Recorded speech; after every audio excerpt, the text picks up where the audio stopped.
¿Qué tal chicos? Buenos días. Vamos a continuar con el estudio del módulo de aprendizaje y en esta ocasión seguimos con el segundo tema titulado el estado gaseoso. Bien, aquí les voy a mostrar los objetivos que vamos a tratar de cumplir a través del desarrollo de este módulo. Y lo que nos importa es que ustedes interpreten el comportamiento de los gases en función de la teoría cinética y de las leyes de los gases. Ustedes deberían aplicar las leyes de los gases para resolver problemas reales y simulados y valorar la importancia de la aplicación de la ley de los gases para la comprensión de fenómenos observados. Sí, disculpen, como les mencionaba, sería valorar la importancia de la aplicación de la ley de los gases para la comprensión de fenómenos observados en el laboratorio y en el entorno. Bien, ¿qué es el estado gaseoso? Recordemos que ya estuvimos viendo los estados de la materia. Y uno de esos estados es el gaseoso. Entonces el estado gaseoso por definición sería que es uno de los tres estados más importantes o comunes de la materia, ya que el hombre ha creado dos estados más, el plasma y el condensado de Bose-Einstein, pero para que esto se dé, como ya les mencioné, se necesitan de algunas condiciones especiales. Así que los más comunes son el líquido, el sólido y el gaseoso. Aquí nos vamos a enfocar en el estado gaseoso, que es uno de los tres estados de agregación de la materia. Así, por ejemplo, son gases el aire que respiramos, el vapor al calentar, aquí, ¿verdad? El vapor de agua al calentar ya sea un líquido, también el globo de aire, el viento, un globo de estos con los que juegan los niños, las nubes, el humo que emiten las fábricas, todos estos son gases. Así que ellos tienen algunas características o propiedades que los distinguen de los demás estados. Y vamos a ver cuáles son esas. Algunas de las propiedades es que estos se difunden. Es decir, que pueden migrar o desplazarse con facilidad a través del medio en el que se encuentren. Porque no tienen forma definida como los fluidos. Pueden comprimirse, es decir, disminuir el espacio en el que ellos se encuentren, ocupar un menor espacio y por ende un menor volumen. Eso pasa cuando se comprimen. Ejercen presión. Recordemos que la presión es la fuerza que ejerce un cuerpo sobre una área específica, así que ellos pueden ejercer presión sobre las paredes del recipiente en el que se encuentren. Y tienen masa definida y ocupan un volumen. Recuerden que ellos pueden adoptar la forma del recipiente en el que se encuentren, igual que los líquidos. Otra de las características importantes es la comprensibilidad. Se pueden comprimir. Al comprimirse van a disminuir el espacio que ocupan. Se pueden expandir, que sería como el proceso inverso o lo contrario de comprimir. Alta miscibilidad, que es la facilidad que tiene ese gas de combinarse con otros. Por ejemplo, usted puede rociar tres tipos de gases de distintos olores y ellos se van a combinar y van a producir un nuevo olor. Tienen una baja densidad, no tienen forma ni volumen definidos. A pesar que ellos pueden adoptar la forma del recipiente que los contiene, pues no tienen ninguna forma. Ellos adoptan cualquier forma y el volumen. Presentan resistencia. Recordemos otras propiedades. Por ejemplo, ¿qué propiedades se descubren al quemar un incienso? Cuando se sabe que hay incienso por toda la sala. ¿Cómo sabemos esto? Pues porque este se mezcla con el aire presente en una habitación o en un cuarto y a través de la propiedad de difusión podemos saber entonces que ese gas se ha mezclado y percibimos el olor. Así que la difusión es la propiedad de los gases de dispersarse en otro gas hasta formar una mezcla homogénea. Ellos forman una mezcla. Miren, por ejemplo, aquí el bromo se une o se combina con el aire y va ahora a haber en el espacio bromo y aire. Y acá también va a haber bromo y aire. Es decir que tanto de aquí para allá como de allá para acá van a pasar moléculas de gases y van a crear una mezcla homogénea. Es decir, que no se observan dos fases, solamente una sola fase.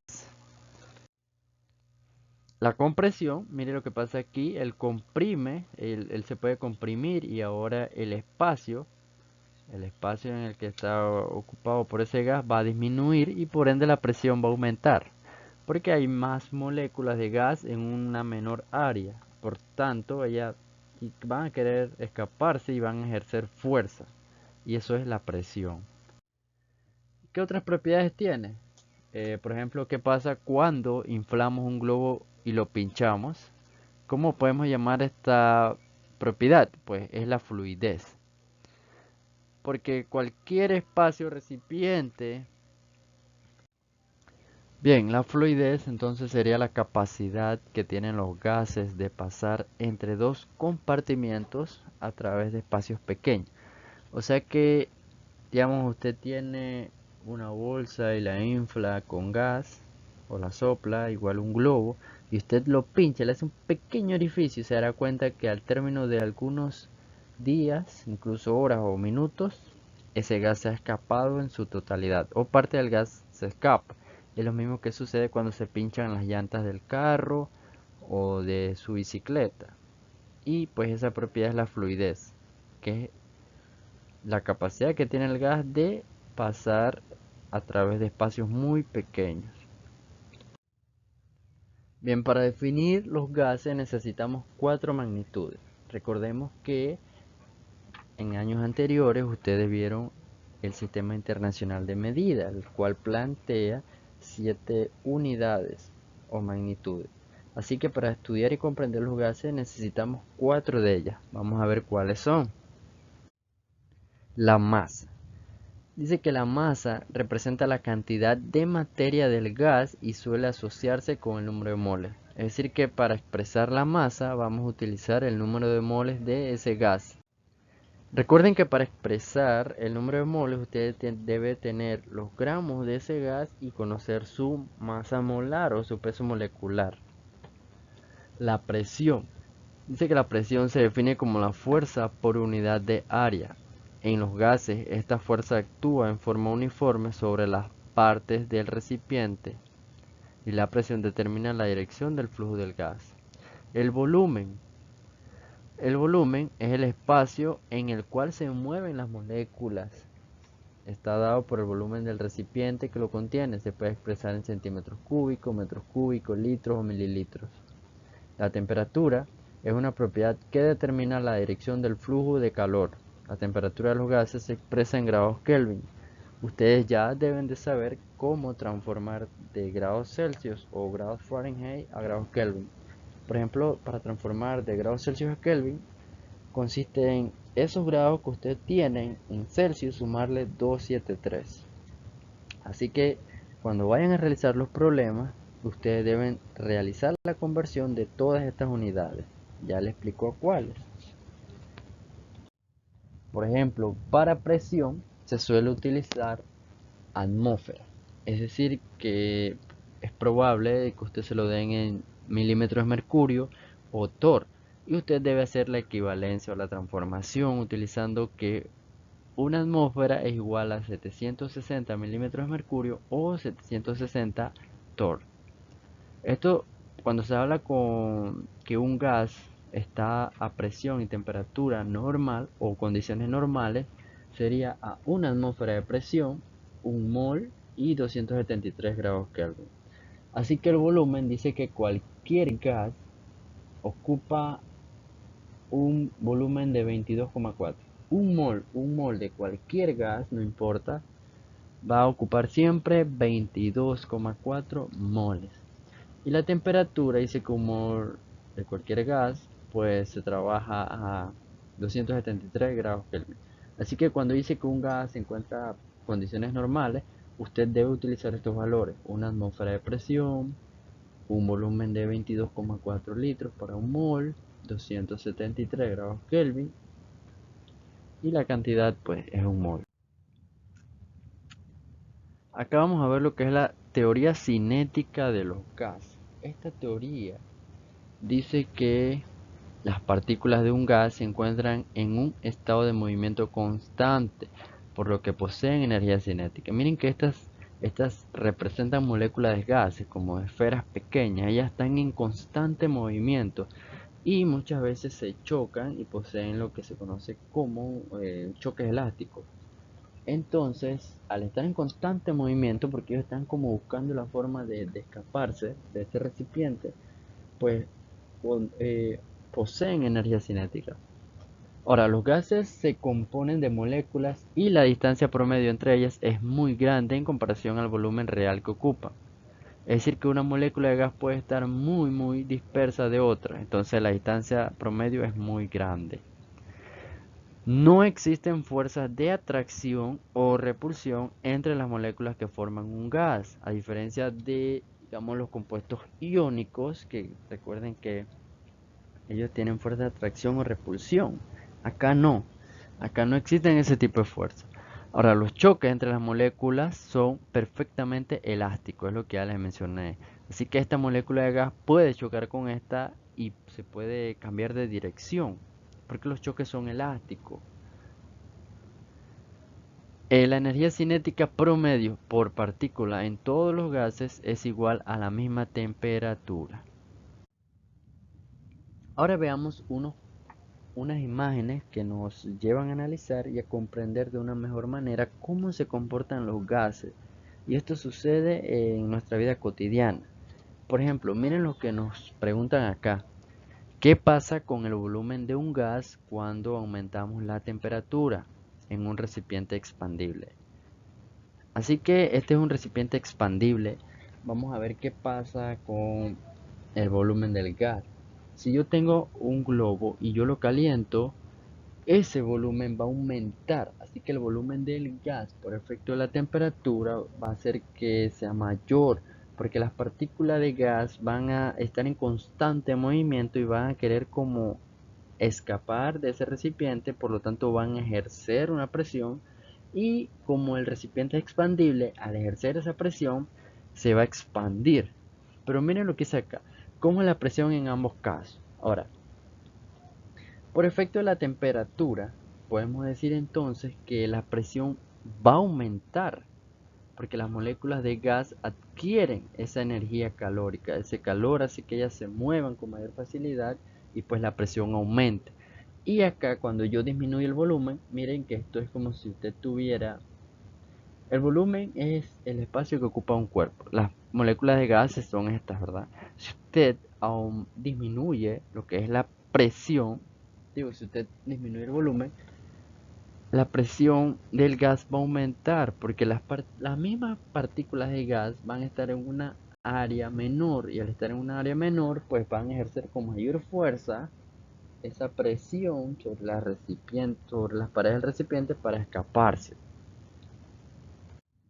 Ahora dice, ¿qué pasa con la presión si mantenemos el volumen constante? Este es el típico ejemplo de, por ejemplo, digo, en su casa cuando tienen un tanque de gas o un tanque de cualquier gas.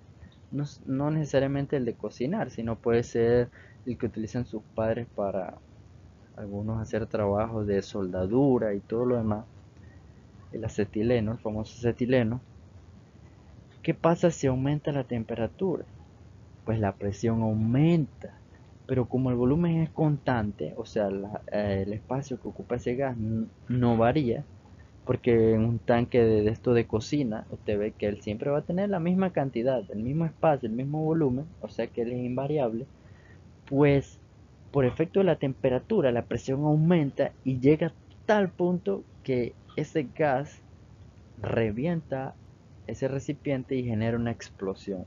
Eso es lo que ustedes pueden observar en las noticias o los periódicos de que muchas veces hay incendios ocasionados por la explosión de un tanque de gas.